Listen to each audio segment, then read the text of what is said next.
Bismillah ve salatu ve selamu ala Resulillah ve ala alihi ve sahbihi ve men valah. İmam Bukhari rahmetullahi aleyhi Sahih Bukhari dersini bugün yanına Allah'ın fazl merhametiyle yana başlap aldık. Bugünkü derste İmam Bukhari rahmetullahi aleyhi Medine ehli ve Şamlıklarının ve Meşrik ehlindeki kıblesi hakkında to'xtalyapti. Hamda tuvanda İmam Bukhari rahmetullahi aleyhi Peygamber sallallahu aleyhi ve sellem'deki sözüge asasen Mag'rib ve Meşrik tomonlarida kıble bo'lmaydi deb shunaqa degan. Chunki Peygamber sallallahu aleyhi ve sellem cho'ng tarat va kichik tarat qilgan vaqtinglarda qiblaga yuzlanmanglar. Qiblaga oldinlik qilib olmanglar tarat qilayotgan vaqtinglarda.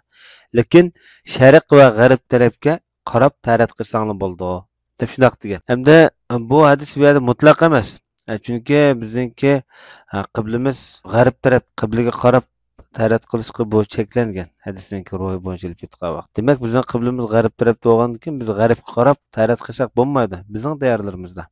Ammo Sham diyorlarida, Madina diyorlarida, shunaqlar shu Makkaninki sharq taraflari, shu Najd, Iroq qatorliq bundaq rayonlarda hamda sharq va g'arb tarafga qarab tarat qilsa bo'ladi. Chunki bularning qiblasi bu sharq bilan g'arbda emas. Janubda bo'ladi, janub qaraydi bo'ladi Madinaliklarniki. Şoňlaşqa bu hadis bu ýerde mutlaq emas. Bu 394-nji nomerlik hadisde İmam Bukhari rahmetullahi aleyh bizge Ali ibn Abdullah hadis sözlep bergen idi dedi. Bu kişi Ali ibn Medini namı bilen meşhur İmam Bukhari rahmetullahi aleyhniki büyük ustazlarından biri tercümalı başta ötken. Bu kişi deydi hamda bizge Sufyan hadis sözlep bergen idi dep şunaq deydi.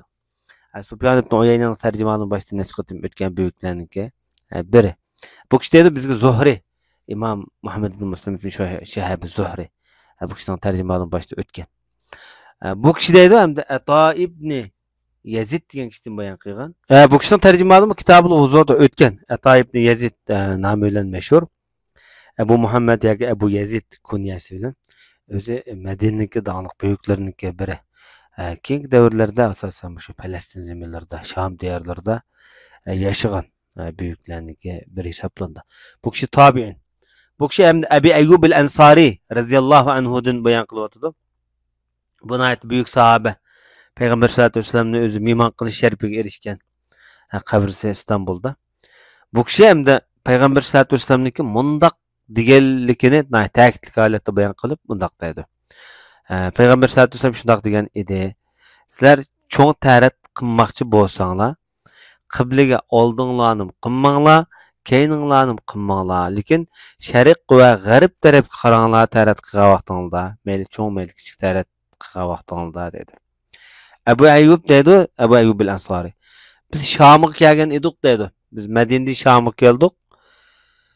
Bu qibla tarafga qarab o'birnilar silingan ekan. Qiblaga qaraydigan o'birnilar bor ekan dedi shu yerda. Endi Sham ayni vaqtlarda shu Rimliklarniki zemini Madina jihati biroz bo'lib shu binokorlik jihati biroz taraqqiy qilgan. Shunlashqa bu yerda Arab yerim orliq qargan vaqtida bularniki qurilish tarafdan biroz oldida.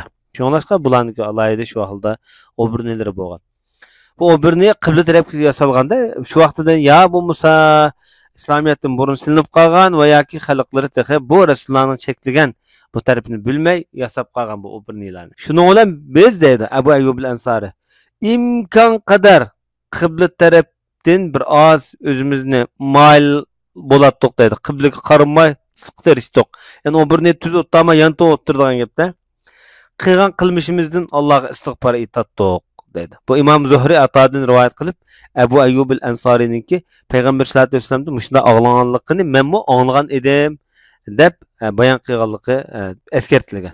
Bu hadisning nayet nurg'un ma'nolar chiqib turadi da. Peygamber sallallahu aleyhi ve sellem'ninki o'ziga ummatiga dinning umumiy inchki tafsilotlardan tortib adab axloq, o'birni qanday kirish, qibla qanday yuzlanish, Alloh bilan bo'lgan ehtiromni har vaqt saqlash degandek bu taraflarni o'rgatganligi va qoida usullarniki alayda bek eskertilganligini ve sahabalarning buni alayda bek diqqat qilganligini bilib oldi. Sallallohu alayhi ve sellem Muhammed ve ala alihi ve sahbihi ecmaîn.